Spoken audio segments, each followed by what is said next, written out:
had the chance to sit down with Indycar star James Hinchcliffe the other day and talk about something not quite racing, but we did talk about racing.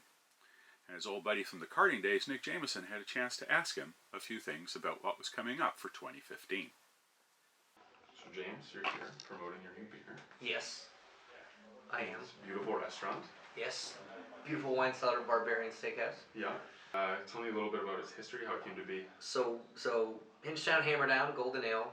It's made by Flat 12 Beer Works in Indianapolis, and in all honesty, it really started as an event beer. You know, Flat 12, they get really involved in the community, did a lot of stuff around the month of May, so it started as an event beer for the Indy 500. Sure. And, you know, we played a part in what kind of beer it was going to be, and the recipe, and the whole process of making it, which is really cool. And we did that for a couple of years, and it sold really well. It was always super popular. And so the decision was made to put it full-time on the taps of the brewery. Awesome. And start bottling and canning it February 2014.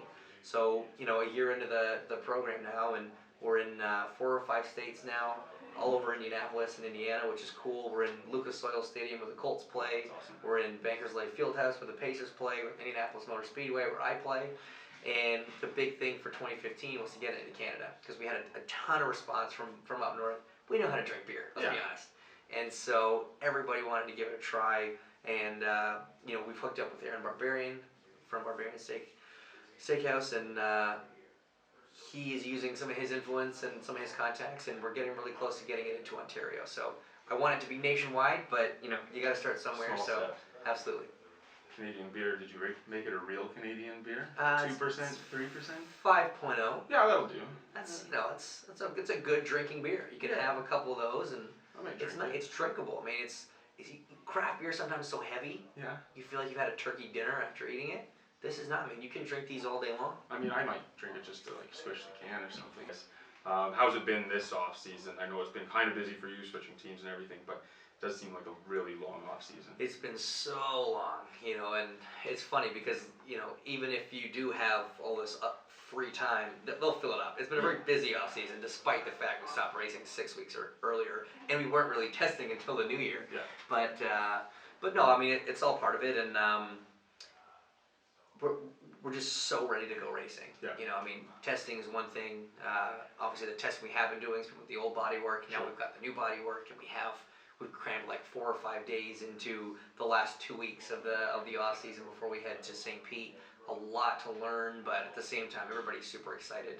We've been looking forward to the body kits for a couple of years now, and the ability to differentiate cars just based on, you know, bodies is kind of going back to the way it used to be a bit. Yeah. What do you think personally, like driving style wise? Are you looking forward to it? Is it something that you didn't quite go the direction that you wanted? Lower power, more downforce? Well, I mean, it's tough to tell. We really won't know until we hit the track. You know, the fact that the series had to pull downforce off of the floor because the manufacturers found so much on the top side of the car sounds awesome. Yeah. But whenever you take downforce away from the floor and rely on the top half of the car, there's a tendency for the racing to suffer a bit because of the dirty air. So that's the only thing that I'm nervous about. Other than that, man, more downforce, more grip. Let's go. That's just gonna be fun. You're probably just gonna have to qualify and pull every race. I should probably just do that. Probably should just do and that. then you have to worry about less. Yeah. Yeah. So you've switched teams for this season to SBM, new sponsor. Tell me how that transition's gone and how you're feeling about it. Honestly, the transition's been really seamless because I drove for Schmidt in Indy Lights back in 2009. Yep. Obviously, they've grown a lot since then. Expanded obviously into the IndyCar series, and Rick Peterson coming on board, Canadian guy, which is awesome. But a lot of familiar faces, to be honest, when I walked in there, whether it was guys I worked with at Schmidt earlier or guys I worked with or worked beside or run into, you know, over the course of my career. And getting to work with Alan McDonald, my engineer, who I worked alongside at Andretti, huge. Not having to learn a whole new guy is a big deal. And, you know, Alan's CV and results speak for themselves, so there's really no excuse on that side of things. So it's been honestly, man, it's been really painless. They've been really great. It's like a big family. Good. Going into this year, you've got you're going to be basically the lead driver. They announced you first. You're kind of the main person there. How does that feel? You've had a lot of years in these cars and a lot of years in the open wheel ladder, you're just going to be the person that they go to, as opposed to the previous years where maybe there have been more experienced drivers or a different set of drivers where they would have gone to them first and catered to them first. How does that feel?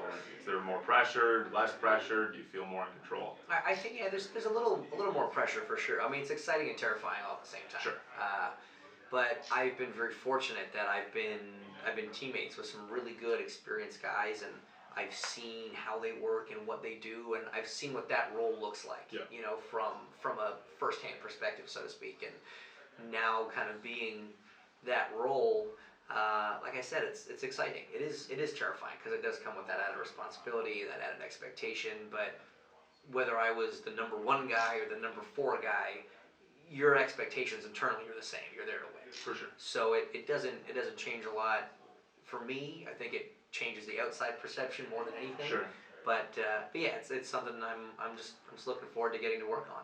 How does that change your kind of vision for the year? If you had to summate your vision for how you see this year going, new team, lead driver, kind of a different mentality behind the team. They seem to go a lot, like full weight behind you.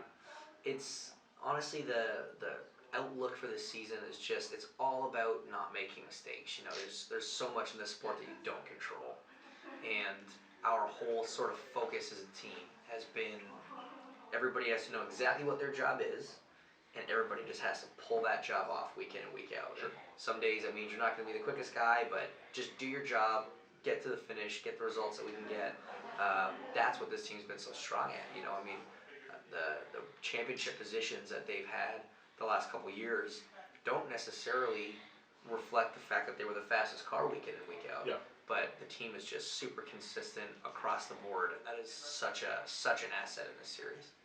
So, last thing, anything you want to say to anybody to come out to the race, convince some more people to come out to the Toronto race this year and support you, the only Canadian race on the schedule? You know, I just got to say, it's being June 14th now, you know, not being in July, and it's normal date because of the Pan Am Games. It's moved forward a month, and hopefully that means that some more people maybe aren't away on summer vacations. Sure. And stuff, and it'll be slightly less hot and stinky. So there's a lot of benefits actually to the race being in June. I don't get stinky. I get a little stinky. Okay. It'll be better for me in a sense. But no, I mean, if this date change allows certain people that maybe previously wouldn't have had the opportunity to come check it out, you gotta check it out, because it might just totally change your perception on this event, on motor car racing in general, and it'd be a shame to miss it. Yeah, don't go to Muskoka. Go downtown. Muskoka's gonna be there always. July, every August. weekend, exactly. You got plenty of time to go to Muskoka. Just give me this one weekend, 2 days. 2 days. I mean, Friday's free, so you might as well come all 3. But just give me the 2, and if you don't like it, never come back. There you go. The plea is there. But I guarantee you like it.